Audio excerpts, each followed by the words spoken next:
Hi, my name is Nick Simurdak, and I'm going to be presenting on our poster, Connections Across the Land, Geographic Plotting of Material Diversity at the Grissom Site.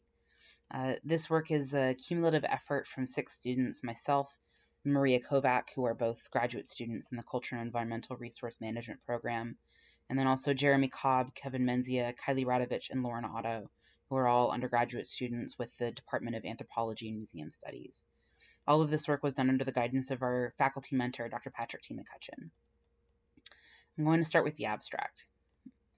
The Grissom Archaeological Site, also known as 45KT301, in the Kittitas Valley, has a continuous occupational history spanning the last 2,000 years. The Grissom collection contains tens of thousands of artifacts housed in over 60 boxes, with materials ranging from pre-contact lithics to historic era trade goods like seed, glass, and shell beads. Potentially part of the ethnographically described trade hub Shailohan, the Grissom collection demonstrates a confluence of materials from across a large geographic region. Located on Yakama traditional territory ceded in the Treaty of 1855, the Grissom site reflects a long history of movement through the Kittitas Valley and across the Columbia Plateau. This poster maps and explores a sample of that diversity, demonstrating the geographic connections of the Grissom site around the world through the examination of a few selected objects. By providing historical and cultural context for these objects, we can illuminate the complex history of Indigenous presence in the Kittitas Valley, movement of Indigenous peoples across the Pacific Northwest, and Euro-American colonization. So in this poster, several of us did individual object highlights. I'm going to zoom in on these highlights and give you a chance to pause to look at the artifacts and read what each student wrote. And then I'll go through and explain how we mapped some of this information to contextualize what it is that we're looking at.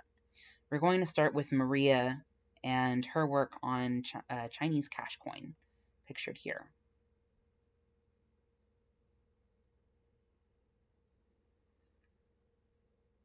Then we'll move on to mine with volcanic glass.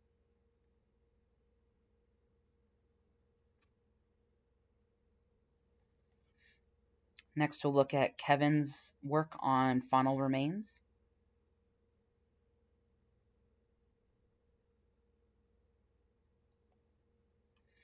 And Jeremy's work on debitage.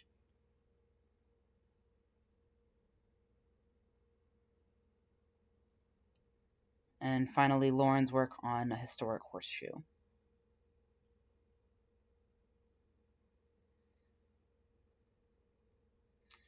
Okay, so assuming that you've had a chance to pause and read all of those reflections, I want to start by showing off this first map that we have.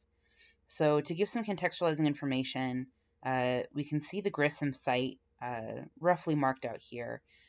This sort of brown area is largely the Columbia Plateau. These yellow dots represent all of the places or sources of volcanic glass that have been found in the Grissom site. Some of these are as far as 282 linear miles away. Calling back to Lauren's work, we saw that the horseshoes might be associated with trade through fur trading posts. Up here in pink is Fort Colville, and down here on the other side is Fort Vancouver. And we can see that the Grissom site is a pretty good halfway point between those two.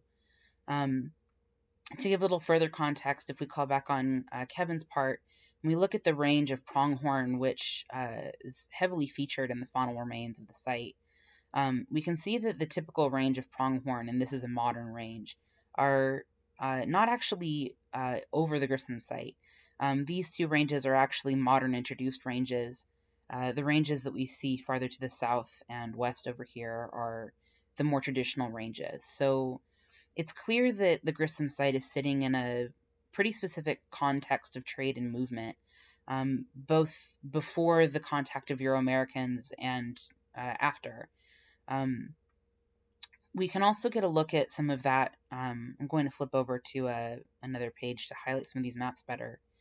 We can look at the scale of that. So if we think of Jeremy's reflection where he talks about the size that Grissom or Shailohan had to be, there's actually an account from an explorer and fur trader in 1855 who came across Shailohan, which we think is probably what the Grissom site is a part of. And he remarked that it was as far as the eye could see in every direction. So this red dot is representing a potential footprint of the size of such an encampment. Over here, you can just sort of see Ellensburg. And over here is one of the local obsidian sources. Thinking back to Maria's work, we can look over at the Chinese cash coin. We can see these figures are still very legible on the coin. And using this as a reference, we can actually identify 3 potential provinces in which this coin was minted and narrow down that range. And these, as Maria said, would have arrived most likely through trade over almost 200 years, over 200 years, which is pretty impressive. And then just to give you a chance to get a better look at some of these artifacts, we have an obsidian stone tool down here on the lower left, the horseshoe investigated by Lauren, the pronghorn mandible that Kevin wanted to focus on. We have a glass bead that we didn't have room to talk about here, but this is most likely from Italy. And then we have a sort of typical example of some of the bags of debitage that we found in the collection that Jeremy focused on. So looking at these maps, we can really see the connection that Grissom has across this really large landscape and the way that it situates itself in the midst of the interests and needs of a wide variety of people over a great expanse of time. And this collection is rife for further research in this direction. So finally, we want to do our acknowledgements. We just want to thank our faculty advisor, Dr. McCutcheon, for his guidance and direction during all of this work. We also want to thank Dr. Lubinsky and Tiernan Van Soutendale for their help accessing the collection, and C. Spencer for his photograph of the pronghorn mandible. And then that is our poster. If you have any questions, feel free to comment them. Thank you. Bye.